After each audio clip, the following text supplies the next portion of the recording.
horrible. It was absolutely horrible, this colour. But to me, it was just like the Mona Lisa. I'm like,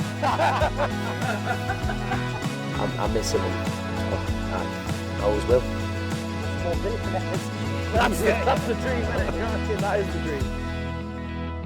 So last year, you saw the series, Attention Paddock, and it went down really well. So we're back again for 23, and we're up here in the cold, hard northeast to talk to Dom Herbertson. This kid talks more than me.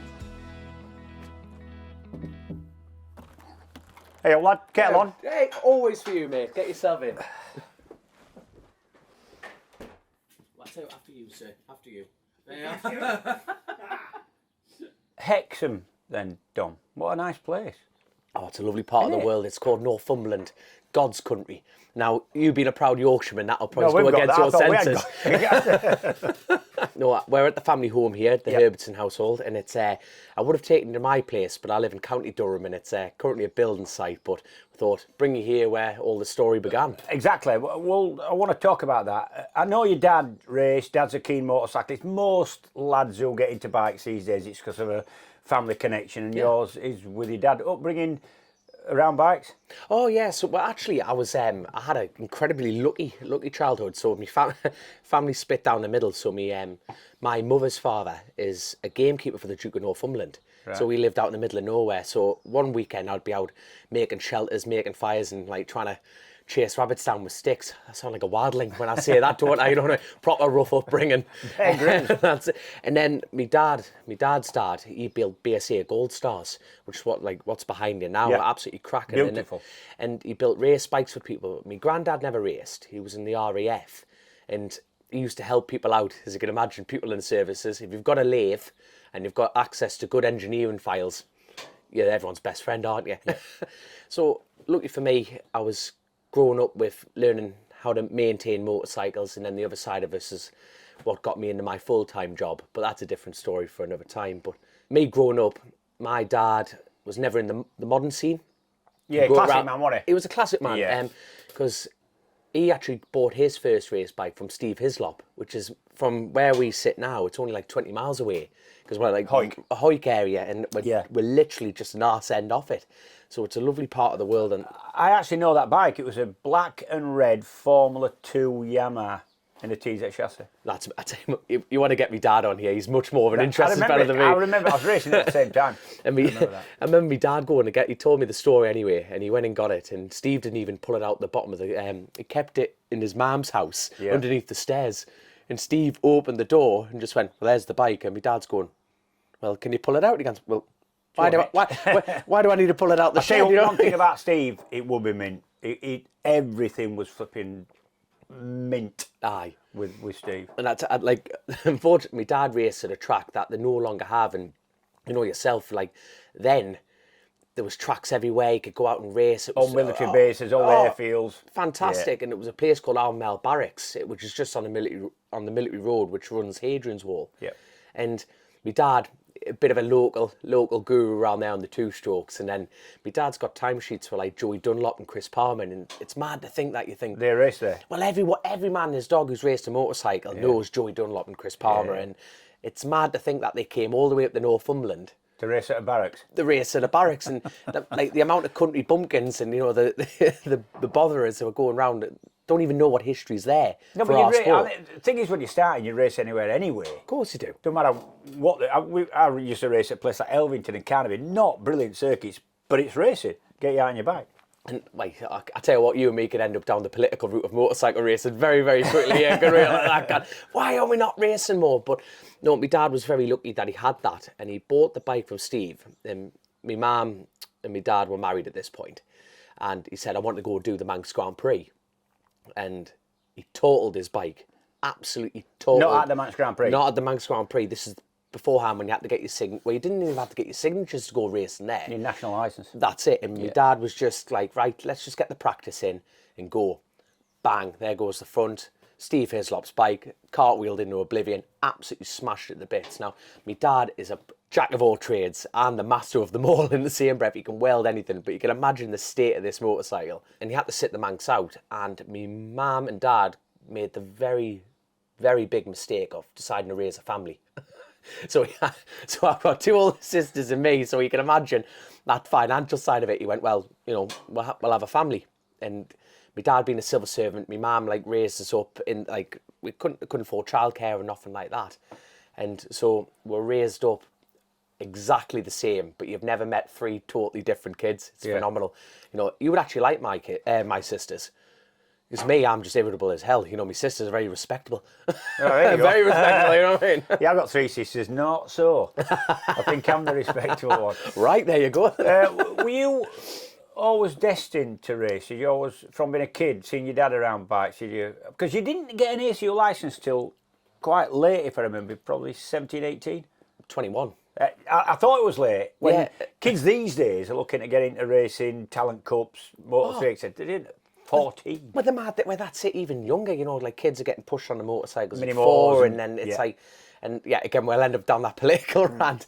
But it's, I've always wanted to be in motorcycles ever since I first saw, like, I was brought up in the pram, but even after that story part of it with my dad, he wasn't able to get to the Manx, and then one of my granddad's friends, a lad called Dom Herbertson, who had G50s and 7Rs, which at the time were like pretty common, but now they're an absolute bleeding fortune. Well, they're still classics even then, but there were just more of them. Like single cylinder British things, proper leaking oil all over the job, and like if it wasn't for Alan, I wouldn't have been in motorcycles. I know that for a fact because of Alan, it got me dad back on a bike, and it got that love of it, and being able to grow up in that environment was phenomenal. Because no disrespect to the classic element, but it's lads who want to be there for racing, not there for lap times and nothing. Now, don't get me wrong, everyone wants to go race. Like, everyone who races a bike wants to win, but it's not as competitive as what the rest of the world is. The classic thing for me is they're in it because they love the classic bikes and love the racing, instead of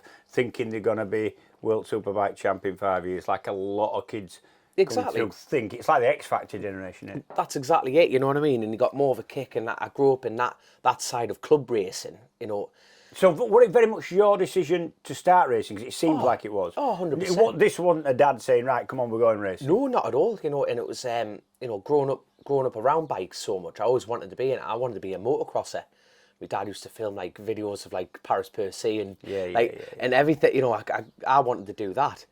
But it was simple. My parents never stopped us doing anything. Yeah. But it was like, if you want to go do it, get a job and do it yourself. And now don't of course, my parents, would love to have been in a financial position to, like, there's a bike and go have fun, son. But they weren't going to give me something that they couldn't give the girls. Yeah.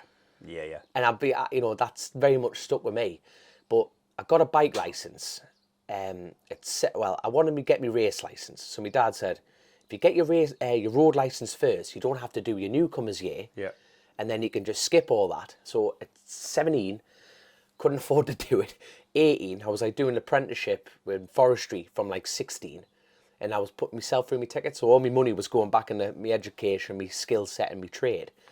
And then it was like 17, 18, I went, right, I'll get my road license. Got my road license, and then I bought a road bike, and this is the most valuable thing that my dad ever did for us. He said, I passed my bike license, he said, you're coming on a track day. And it was at Cadwell Park, and I bought this DRZ 400 restricted thing. And he just went, look. You went on track with that? Honestly, yeah. And it was like, and I went Take your paddock bike on track. pretty much. And I went out, and that taught me something very, very valuable. That's not really taught now. It's, the track is where you can be a dickhead. You can go out, you can pay your money, and you can go as fast as you want, and if you crash, it's your own fault. Instead of doing it out on the road. That was very, very drummed in quickly. And at that point, my dad was probably thinking... Do you think going on track makes you a safer road rider? 100%. I do. 100%. Like when you're thinking like Scandinavia and all that, it takes years to get your license. You've got to go on skid pans, drive in the snow and everything. And the mad thing, if you go on a track day, it just shows you what a car really can do. Instead of like going around thinking, I'll give this a go now. And then first time it goes wrong, you're upside down. Exactly. But even going back to that, I remember when I passed my license, I remember my dad, when your parents are telling you off and they used to hold on to something and you were trying to take it out of the hand and they would just look at you deep in the eye and go and like teach you a valuable lesson. And for me, it was my dad holding on to the keys going, look, son, could you live with yourself if you hurt someone else? and it just went, right, there you go. Because something for me being a dickhead on the road, trying to, hit an apex, get an E down for TikTok or whatever, I could hit someone else's car and ruin someone's life. Yeah, but you see, this is the kind of paradox for you, if you don't mind me saying. You do act like your words, dickhead, but actually you're not. You're quite a long way from it. Well, I've been dragged up right. No, I mean, but you've got moral compass points pretty much the right way, which we've just been talking about, and you've taken your racing, from what I've seen, really quite seriously. Oh, like definitely, and it was like, but it was. I only wanted to do the Manx Grand Prix. This was my next question. You were somebody who only ever, a little bit like Dean Harrison, actually only started racing to get a route into the roads. 100%. And that's completely the opposite of what most people your age would be doing. They wouldn't want to get into the roads. It's, their racing will be short circuits only. But you've got to do short circuits and get experience to do the roads, and that's, so it's a kind of backdoor. Yeah, but it's like, I grew up in that paddock, but I just knew what I wanted to do, and got my road license, got my ACO. So at that point, as far as my racing's concerned, that was my experience on a motorcycle. I bought an SV650. I bought that. And Why? Why? Because it was I bought it from a lad called Tony at the North East Club. No, but it was a pile of crap. It was great. It was standard front end, standard shock in the rear. The brake lines weren't even braided, nothing. It was a proper road going, had a race fairing trucked on it. And it was my pride and joy. And I spent all my money, bought this bike. At what, 21? 21, and it was like, I bought this thing. It didn't even have any, like, it had nothing, had the paddock stands. And I remember bringing it home and I went, right, well, that's me spent up. I had to look at this SV650. It was blue and yellow, man. It was horrible. It was absolutely horrible, this colour. But to me, it was just like the Mona Lisa. I'm like, this is my pride and joy. That's it. And I had to look at it for a year. Because I'm like, well, I can't afford to do anything. So I had to sit that year out. And I went, right, well, at that point, I'm thinking, I'm going to take around about 2-3 years to get my licence to do the roads. At this rate? At this rate. You know what I mean? Because I'm thinking, no problem. So I did Croft. So I knuckled down. So I did North East Club. North East Club. So I did Croft, East Fortune. Have you been round East Fortune? Yeah, I have. Yeah, old airfield, yeah. Proper track. In fact, the most interesting thing about it is it's got an aircraft museum on the other side. The Vulcan bomber. Yeah, you got a Vulcan, yeah. Well, the last year they flew that, they flew it over East Fortune. I actually went up to the club meeting. Now I think I just got off from the TT, and I was like, right, I'm putting an entry in, because like they actually unfortunately stopped the race. Like the red flag that they let it fly over, and I thought, nah, I just wanted someone to get a photo of me riding underneath the Vulcan bomber. I thought, that'll never ever happen, which is a damn shame. You've distracted me. Where the hell were we? You were basically doing as much racing as you could, short circuit, but only because you wanted to get to roads. Yeah, so I did those, and then went to the Manx Grand Prix in like 2013. Never done a road race, never did Scarborough's, no nothing. All I wanted to do. Had you been over there? Like, had your dad had you over there? Did you do some laps on a road bike or? Nope. I love me dad's a bit. No, I was over there mechanicking from. So as far as my TT and Manx Grand Prix experience, my dad wasn't even a TT rider at that point. So all you knew was the start and finish line. I could do fueling. I could do anything. You know what I mean? I could do what everyone else panics about. Yeah. No problem whatsoever.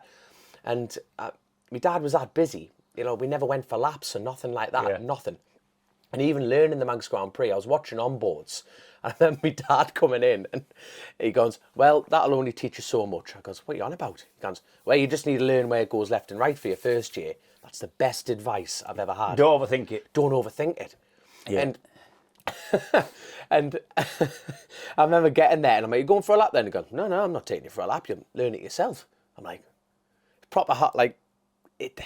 Some people go, why the hell's he doing that? It's done me the world of good, the way he's done it.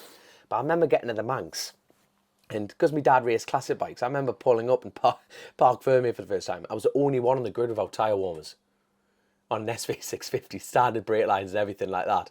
And everyone's going, where's your tyre warmers? And now, as a rider, when someone gives you a bit of that, it sinks in, doesn't it? Yeah. You start panicking. You go, I need some tyre warmers. What? You don't. I've never ran. Did it make you nervous? No, it did immediately. At that point, I'd done all my club racing, no tyre warmers. Yeah. I'm like just take a couple of laps, bed into it, and off you go. And I'm standing there going, why am I not got tyre warmers? And my dad just nudges us and goes, son, it's nearly 2 miles of the first corner. They'll be piping hot. And when your dad tells you something like that, you're like, totally fine. I bet you're still careful though. You're not kidding. I came down a quarter bridge and it was just like, oh God. But then that taught me so much, like leading up into the future. But it's like, get round Brad and it was like, right tyre warm, left tyre warm, and off you get the crack on. But I remember doing like my newcomer's lap. And I remember my dad's been a reality check and he will be forever and I love him for it. But I remember coming off my controlled lap, you know, with the marshals and everyone like that, and there was 4 of us. And I just went, that was incredible, absolutely incredible. I know where I'm going. And my dad goes, you have no idea where you're going. You have no idea where you're going. I'm like, what are you on about? He goes, wait till you're out there by yourself. Then you'll start learning. And you know what? My arse fell out the universe when I went. Yeah, it's a different thing. You can do as many laps as you want in a car, on a road bike, but you get to it at race speed and it's a different job, isn't it? Especially by more corners. A lot more corners. They're coming up quicker. You just start double guessing yourself. You're thinking, is that corner? Is that corner? And I watched so many laps until you actually do it, like you say, your first time. Nothing ever replicates it. And I remember coming in, and because at the Manx, it's later in the year, it's in the August time, so the sun starts rapidly closing in on everyone. And I remember they send the newcomers out last, and I must have been 4th last away on the night.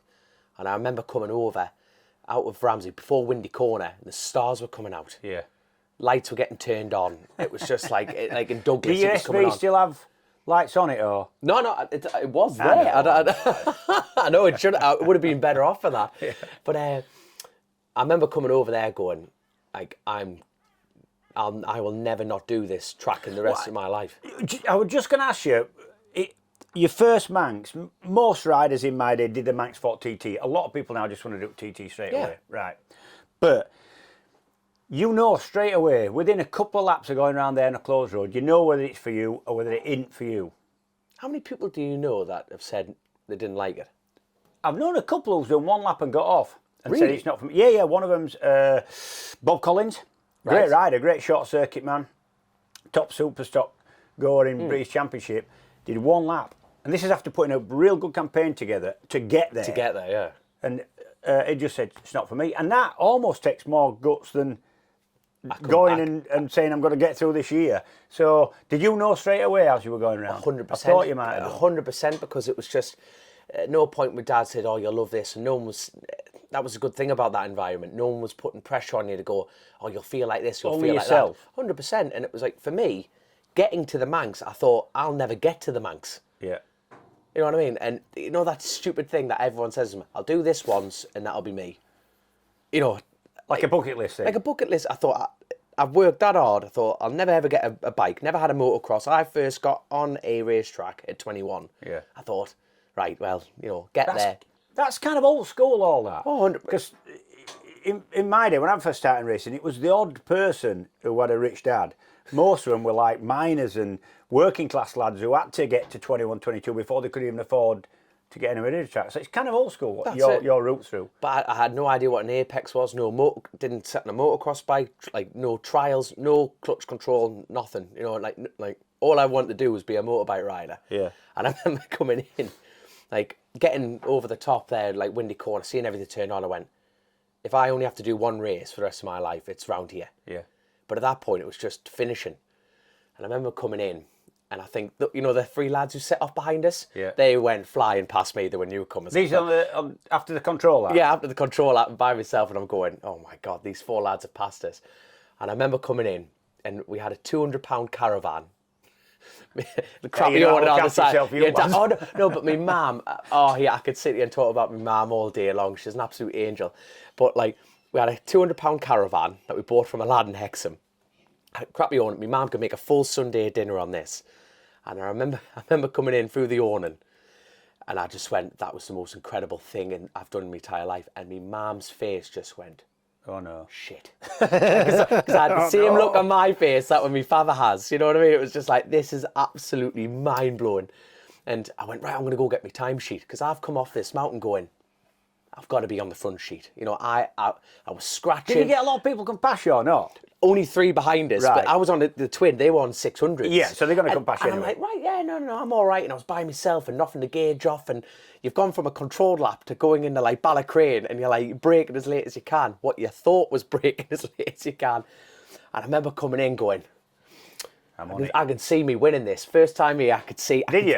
No, did I? At the time, psychologically, I'm going. Not did you win it? Did you think that? Yeah, 100%. I thought, I'm like that going, I'm the world's fastest man. You know what I mean? Because I came in. Now, you had to walk up to the race office to get your timesheet. Yeah. Now, the important thing about this is it's double-sided. And I remember getting my timesheet. You're on page 2.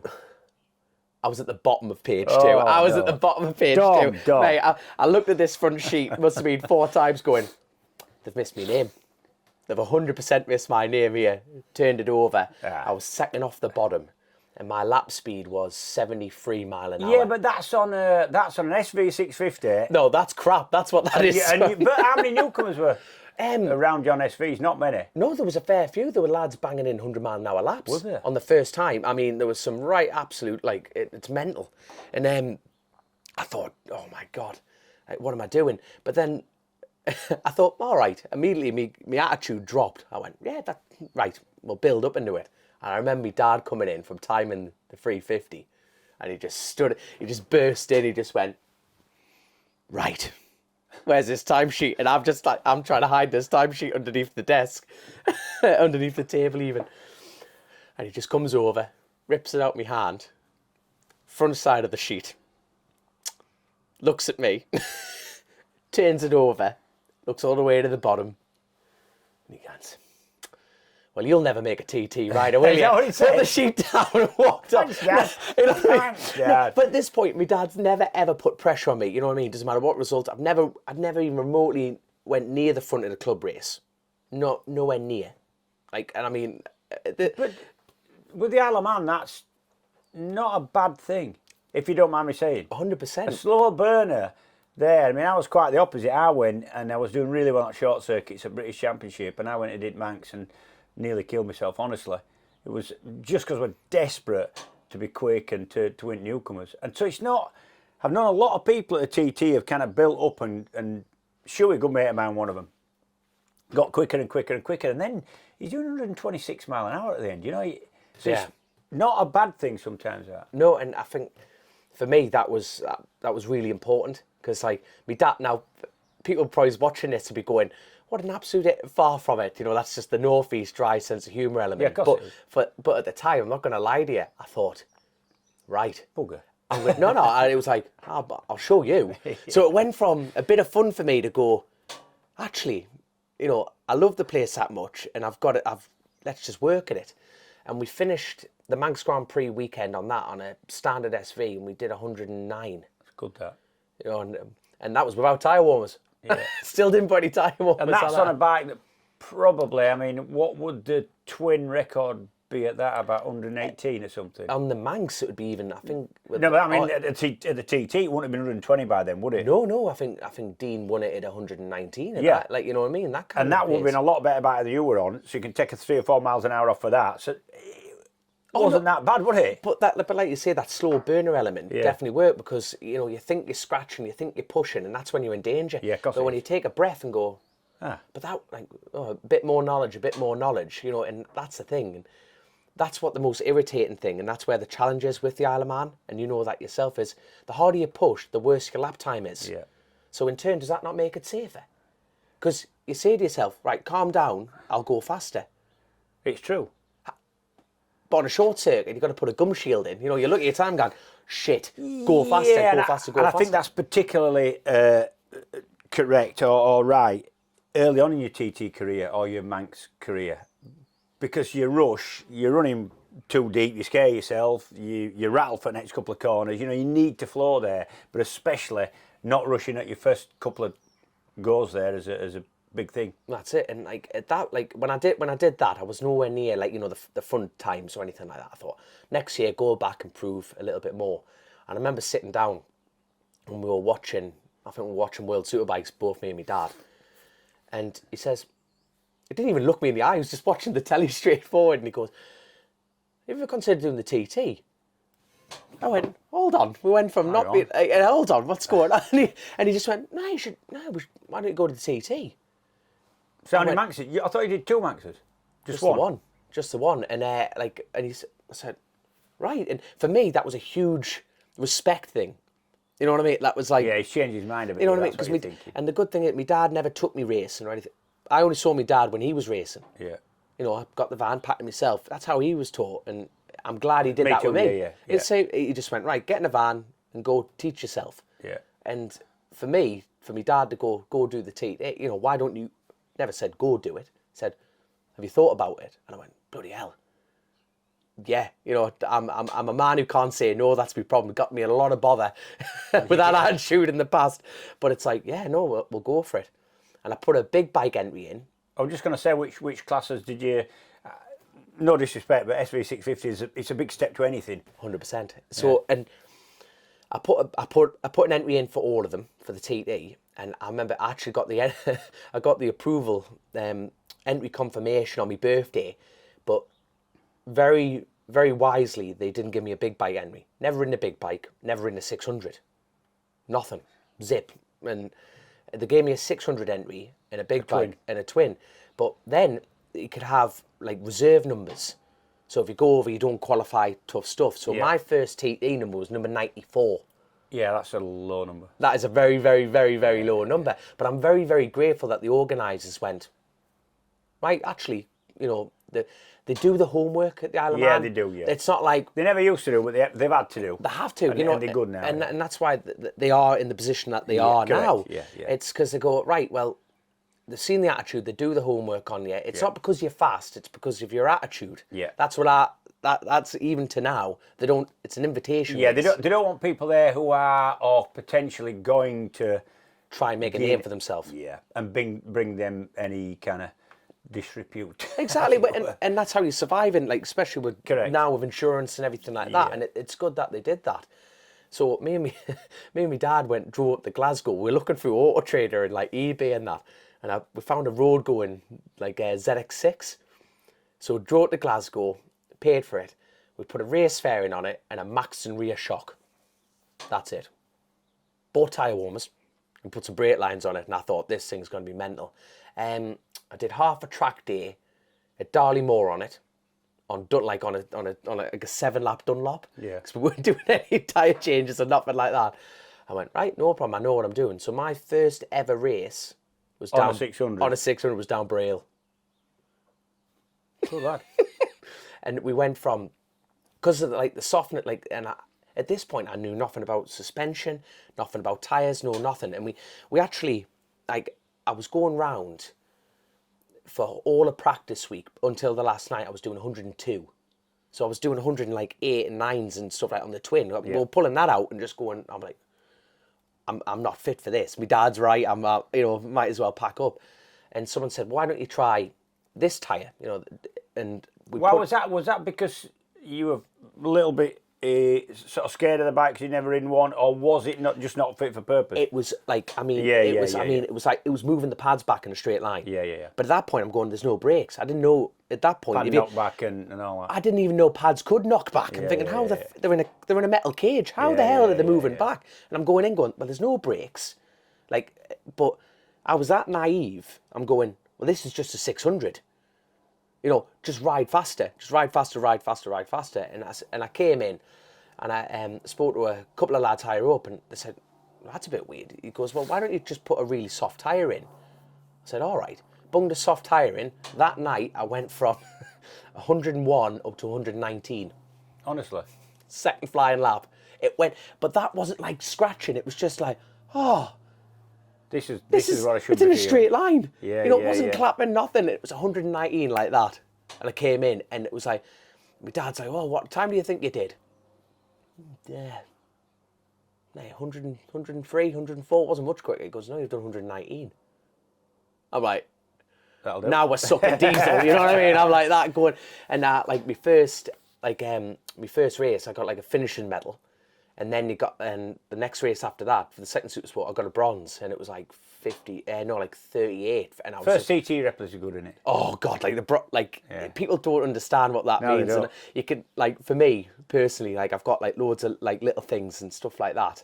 But my TT replica, it's just like move the dog out of the way, the family even portrait. now. There you go, bang. I'm not one for trophies, but I look and the ones that mean something are your TT ones. I've got 3 or 4 silvers and a couple of bronzes. Have you ever given any away? No. I've only ever given 3 away. One of me, a really good friend of mine, Davey Lambert, he lost his life at Grebe in his first TT, and he used to ask me to take him for laps on, like, just on the telly. He was a great lad. He was from Gateshead, and he said to me, "All I ever wanted, Dom, was a TT replica." He did the Manx, you know. He was a right do at the Manx.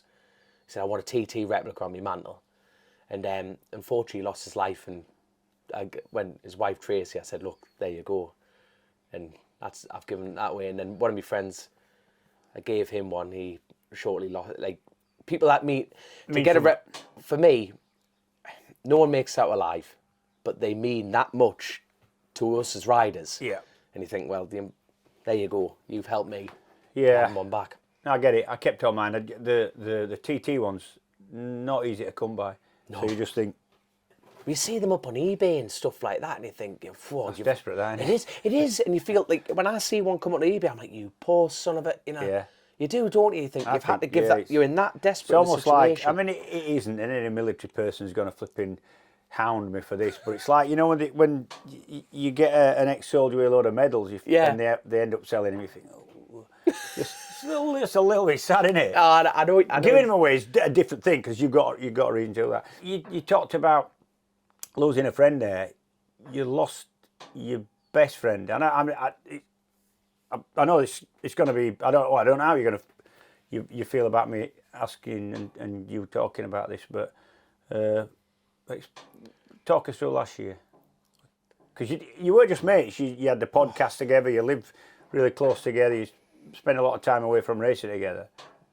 Oh, just, you know what? There's literally probably not enough room in that camera for me to talk about Chrissy. I could sit here and talk about him forever, and he's such a. Oh, do you think it was one of the things about it for me was you now are making your way in road racing, pure road racing, for the most part, and that is something that's seen as really quite dangerous, and you accept that. The rest of the competitors accept that, and that's part of it. Yeah.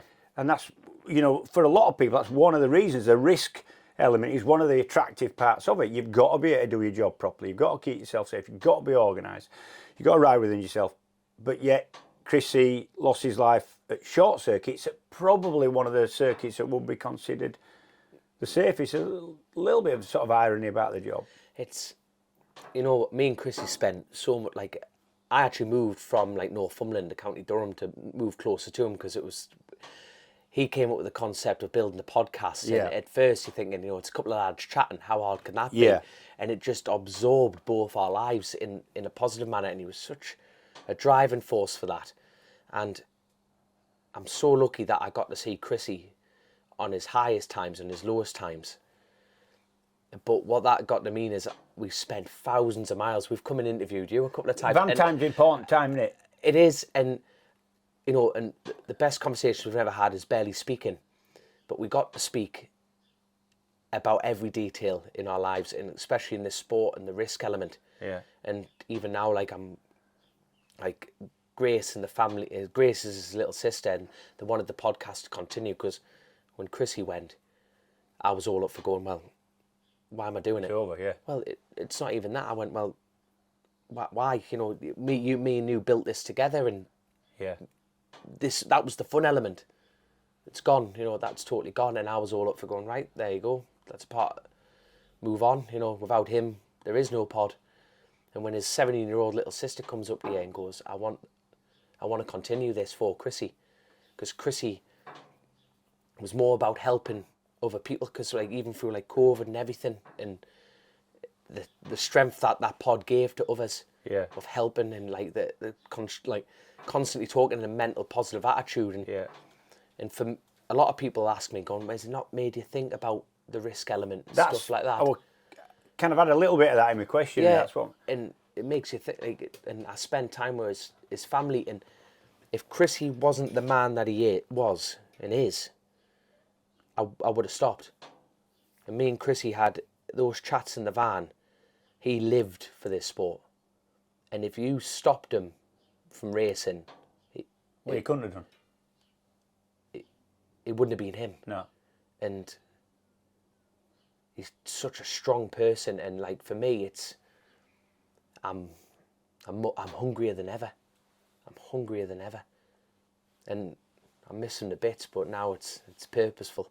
Yeah. For me, with the sport that we're in, no one should lose their life, but especially on the roads element. That's like you discussed. It's the risk. It's the chance to draw of it even. But for Chrissy, he knew he wasn't naive. No, to the risk element. But this is what people think, and people outside the sport of motorcycle racing, and that's lumping together roads and short circuits.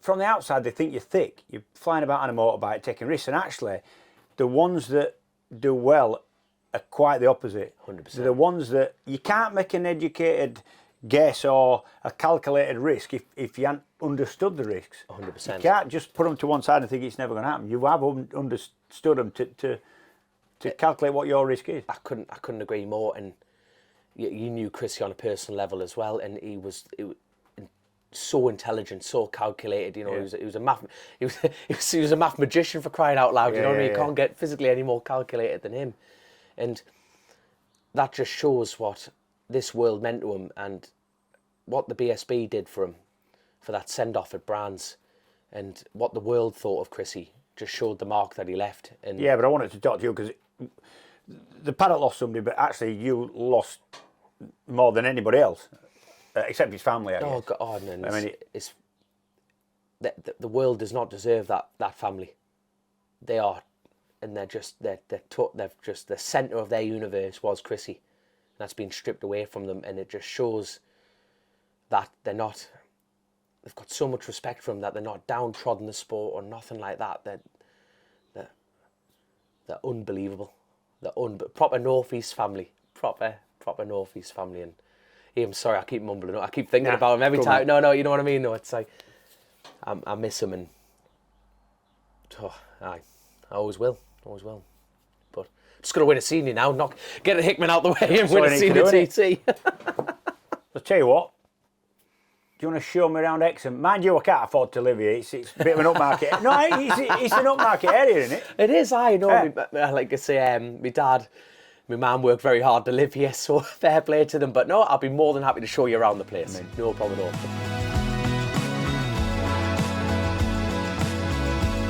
So, Dom, we're down quite a beautiful spot on the Tyne here, River Tyne. The River Tyne. Yeah. The River Tyne, the life source of it, son. It's a beautiful part. Yeah. Mill pond today, mind. Not a drop of wind. Lovely.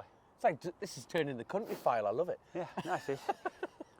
So, as well as racing your bike, you've got quite an unusual job. I remember once interviewing you, or waiting to interview you, you scuttled up at last minute at about 8:30 at night, still in completely high-vis things and protective trousers, and go on, explain what you do. Yeah, so I'm a tree surgeon by trade, and it's like, lucky for me, I've got a lot of work on the railway as well, so I do night shifts and day shifts. But no, on the tree? Yeah, on the tree. So they call it grubbing, that, don't they? Yeah, grubbing. Yeah. Indeed. Yeah. So no, it's definitely what's good about the job is it definitely keeps me fit, and it's also like, you know, you get almost like a little bit of adrenaline management. You know what I mean? You're up at a higher level. It's as dangerous as racing. It is, yeah. So well, funny enough, I had actually had a serious injury. Yeah. You know what? That's what I talked, and it was like a couple of days ago when that a couple of days ago when the incident happened. Yeah. So it's amazing what happens when time flies by. It is. So, chasing the racing, how's that gone? I know it was you and it was Chrissy, but you're keen to keep it going. Now, what's happening with that? Yeah, so, you know, as we were discussing beforehand, it's Grace and the Rouse family, you know, wanted to continue for all the hard work that Chrissy's done. You know, Yeah. It's his idea, we've built it up together. Yeah. But the important thing about chasing the racing is the fact that we can give something back to the sport. It's definitely a sport that you, as you know, as a rider yourself, you're always asking for someone to help you. Yeah. And it's always like you take and take and take. And when we started the pod, it was that rare opportunity to give something back. Yeah. And we've interviewed you a couple of times. We've interviewed like recently, like Sylvain Guintoli, another RST. How nice is he? What a fella he is, mate. For a French, I'm But he ain't, we're claiming him now because he's kind of English now, isn't he? Yeah, he's lovely, isn't he? Adopted Englishman. But no, Yeah. it's like that's a good thing about this sport in general. It's you attract the right people. We are a travelling circus. Doesn't matter Yeah. if you're roads, shorts, worlds, MotoGP. You're in the same boat somehow. We're in the same You know, boat. I tell you what got me when you were explaining. You said that I said Danny Booker's got a podcast going now, and I thought you'd say, yeah, but it's a rubbish. You went, yeah, brilliant. It's really good. We need more of this, and it's kind of a 100%. And you know what? My attitude massively changed because at first, when we started the podcast, I was getting intimidated by the competition, thinking, oh shit, you know, we're trying to make this better. But it was actually Chrissy that flipped that over for us. He goes, no, you're being short-sighted with that. Yeah. Because the more people are in the market, the more the audience grows, and then you actually bounce off each other. Yeah. It's like going racing without a competitor. Yeah. It's like, what's the point? And you're thinking, well, that's ideal. And the more popular they get, the more relaxed people become, and the more people get involved. Because this sport, we need people in it. It's not a massive sport, is it? It's not. It's the world's greatest sport. Yeah. It's the world's greatest sport. But we're not football. No. And I'm not a football fan. You know, it's a really weird thing. The football and motorcycle racing are almost mutually exclusive. There's not that many people into football. It's weird. Yeah, I'm not against football, but you just didn't have time to watch it. Well, that's it. But like when we lost cigarette sponsorship and stuff like that, you know, and like the big money element. Yeah. And that's when the money started to disappear. And so podcasting, it's essentially pirate radio. You know, and it is, and that's what's great about it. We don't have to worry about, you know, your P's and Q's, and it's crack. And anyone who likes a motorcycle has got a sense of humour about them. They've got a bit of grit, they're working class, it's that element. And generally the same type of people, aren't they? This is it. Yeah. And having that radio access, and what I find, what made Chrissy and mine's pod work is you've got one rider talking to another. And when you're talking about high sides or low sides, and you're talking about tyre like circumference, and you're talking about crap like that generic person who knows no idea about motorcycles wouldn't get, but for the fan, they really and they want to know. They want to know. They want to know the grit. Yeah. And that having that more accessible is just better for the sport, and hopefully we can drag in, you know, some more billionaires. Well, that's the dream, isn't it? You know what I mean? That is the dream. Last year's TT, where do you see your performance looking back? You know what? Like last year was a shock. In what way? I went there with the idea of like my first Manx Grand Prix, because this sport is so fickle that if you miss a year, it can backfire of you. If you lose your momentum as a rider, it's someone at my level. If you lose that momentum, people forget about you. They'll move on to the next thing. And I had me injury, and it was like a sustainable skull fracture and actually severe eye injury. But lucky for me, I've still got my eyesight. Yeah. And I went there going, just get there, get some results. Top 15 would be ideal. And we got there, and it went top 10s every race. Yeah. And it was like top 8, we're battling with like Hutchie, McGuinness, James Hillier, you know. And how quick did you go? We got as fast as a 29. 129, so we've gone from like You're 73 mile an hour to nearly that 130 mark, you know. Yeah. And my ideals put together, not last year, 19, we were like 131s in a perfect lap. So, and that's on a stock bike. I'm over the moon. But this year, I'm in better I'm in a better position, you know, both physically and mentally, to be honest with you. So, being able to step up at the Isle of Man is more than doable. So what would you be not disappointed with this year? Not disappointed with? Yeah. I mean, where would you expect to be? Where would you be? Where would your results be to come and think, that's it, I've done myself justice there? Bear in mind you're well into top 10 this last year. The reality of the TT is if you're not in the top 5... Is this another one of them under promise, over deliver kind of statements? It is, but to get in the top 5, you know, you look at like Jamie Coward. Jamie Coward's on a solid team. Yeah. Outstanding rider. He's another RST. He's a good lad, isn't he? He's all an right. outstanding Yeah, person. all He's right, come yeah. from that similar route. He's got on a good team with good lads and on really good bikes. And he's in the top 5 category. Yep. And you're thinking, well, for him to break forward now, what is he going to do? And I'm in that same... Don't you find it's kind of one of them, it's diminishing returns? Yeah. The better you get, the kind of harder that next That's step it. is. And that's, you know, like I've actually had a phone call with a really good bunch, like family bunch called the Hay family. Yep. And they've had to pull sponsor, but they sponsor the Birchells as well. They've had Right. to pull out of them.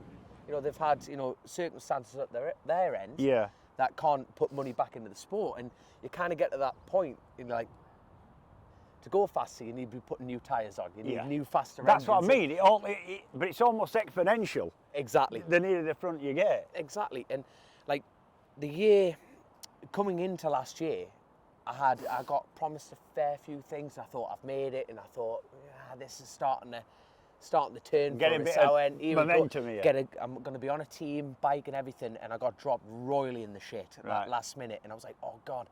And but then you got better results than what you thought. So where do you you know what? That pressure button got totally turned off for me because I had a family friend, and he's a hell of a man. He's called Andy Brown, and he's based out of Windermere. And he just turned up and said, "We'll get you a bike." And he was one of them friends that you never. TT things like that, though, isn't it? It is. You know, and without him, I wouldn't have been on the grid. Yeah. And then that came up, and he's one of those people that. He's not fussed about the corporate side. He just wants to be at the TT and be involved with it. And he wants to help me as a person. Yeah. And the longer you go in this racing, the more you figure out who you want around you. Yeah. Who you need around you. Who you need around you, Yeah, exactly. And I'm very lucky that I've got that. I don't have the budget to push them lads. For me, of course, I want to be a top TT rider, and I'd like to be on a top team, like the likes of TAS Racing and like FHO and all them, you know, that's how you're going to break top 5s and break the podiums. That's the only way, really. It is. Unless you did lucky. It is, but for me, I never thought I'd get to the TD, and my fear within racing is not being a part of it. Yeah. Not being on the grid. Yeah. But then, why wouldn't I be happy with just riding round in 30th? Because you're not. You're not. That's it. That's it. You get 30th and you're going, there's a 25th place for me here. And then you go around and do like a 123, like you're going, there's a 24 in me. Human nature. That's human nature. Of course it is. That's what it is. Especially when it comes to bike racing. One thing you're going to have when you set off down the road this year, some good kit. Some RST kit. Yes, indeed. I tell you what, well, lucky for me, I was actually wearing the RST airbag suit last year. Because unfortunately I had a... Yeah, I was going to ask you about that. In the senior? The senior, yeah. What happened? Well, you know what? It was windy, it was on the edge of, do they cancel it, do they not?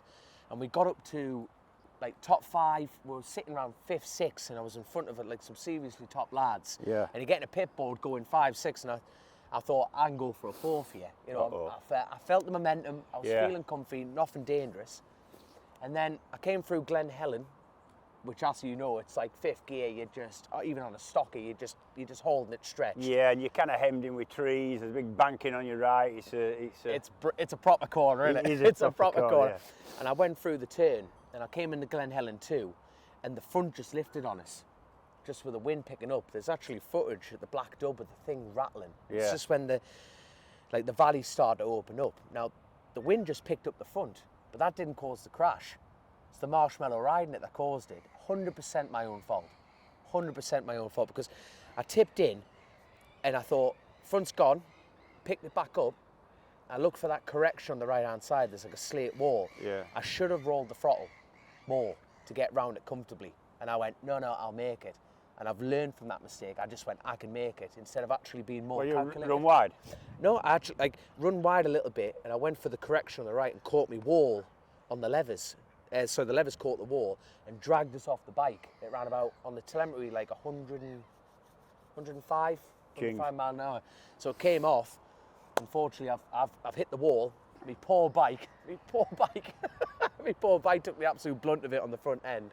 So I got a nice hefty bill on that side of things. But lucky for me, I was wearing the airbag suit, because I only sustained, realistically, for a road race, extremely minor injuries. Yeah. So I've been what's the saying? Better born lucky than rich. So I'll never be a rich man. But, yeah, you're better born lucky than rich. I get that, but you're also you can put yourself in a good position by surrounding yourself with people who know what they're doing and kit that does its job, can't you? Yeah, exactly. And I've got the faith in the gear. I've got the faith in the bike, and it's just we always want more as humans, and and I've definitely got the hunger for it. I know how to get it done. It's just you need them stars to align sometimes. Right, so Dom, serious now. It's race day. You're in the paddock, the horn goes, that hideous Isle of Man horn, I can still remember it. Attention Paddock, yeah. Yeah, attention paddock, what are you thinking? What's going through your mind? Now serious. Ooh, that's such a hard question. It is Nerves such a hard or what? I mean, it's nerves. Like, you know what? That's what I love about the Isle of Man. Like last year, that warm-up lap thing, it kind of not ruined it.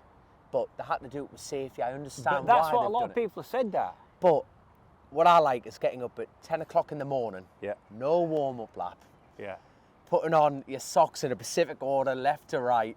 Getting out of bed. You've barely got the sleep out your eye. You're brushing your teeth and you're going half an hour. I'm going down Bray Hill. Full speed. There is nothing like that. There isn't, is there? And how are you with it? Nervous, or you want to be on your own? You want to be yapping, or you want to be? I'm crapping my pants. But why? why? For me, why aren't you crapping your pants? Why do something if it's not scaring you? But a lot of people wouldn't agree with that. I get it.